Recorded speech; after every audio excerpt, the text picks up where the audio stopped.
બિલ્ડર્સે બાંધકામ સાઇટ પર હવે પ્રોજેક્ટની વિગતો ફરજિયાત લગાવવી પડશે।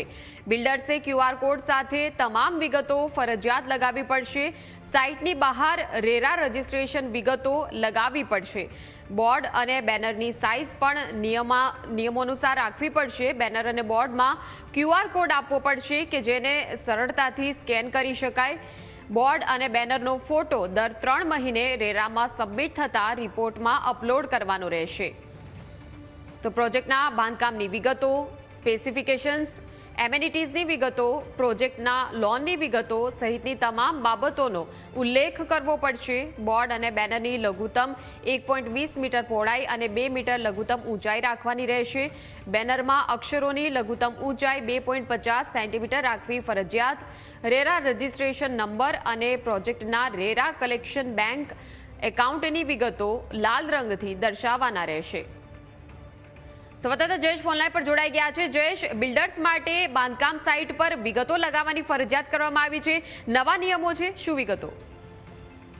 મયુર, ચોક્કસથી રેરા દ્વારા એક અધિસૂચના છે તે જાહેર કરવામાં આવી છે ને એ અધિસૂચના મુજબ આજથી જ અમદાવાદમાં જે પણ બાંધકામ સાઇટો ચાલી રહી છે તે બાંધકામ સાઇટોની બહાર એક બોર્ડ અને બેનર જે નક્કી કરવામાં આવ્યું છે તે મુજબ લગાડવું પડશે અને બોર્ડ અને બેનરમાં તમામ ડિટેલ છે તે બાંધકામ સાઇટને લગતી છે તે લખાવવી પડશે। જેમાં મુખ્ય એન્ટ્રી પાસે અથવા મેઇન ગેટથી જોઈ શકાય એ પ્રકારે એક જમીનથી 1.5 મીટર ઊંચું અને 2 મીટરની પહોળાઈ વાળું એક બોર્ડ છે તે મૂકવાનું રહેશે અને બોર્ડનું બેકગ્રાઉન્ડ છે તે સફેદ અથવા પીળા કલરનું રાખવાનું રહેશે। સાથે તેમાં રેરા રજિસ્ટ્રેશન નંબર અને બેંક એકાઉન્ટની વિગતો છે તે લાલ રંગથી લખવા માટેનું આદેશ છે તે કરવામાં આવ્યો છે અને સાથે બોર્ડ અને બેનરમાં ઓછામાં ઓછી 2.5 સેમી સાઇઝના અક્ષર છે તે હોવા જોઈએ અને તેની બાજુમાં QR કોડ છે કે જે 15 બાય 15 સેન્ટીમીટરનો રાખવાનો છે તે આદેશ કરવામાં આવ્યો। ત્યારે મહત્વની વાત છે કે અત્યાર સુધી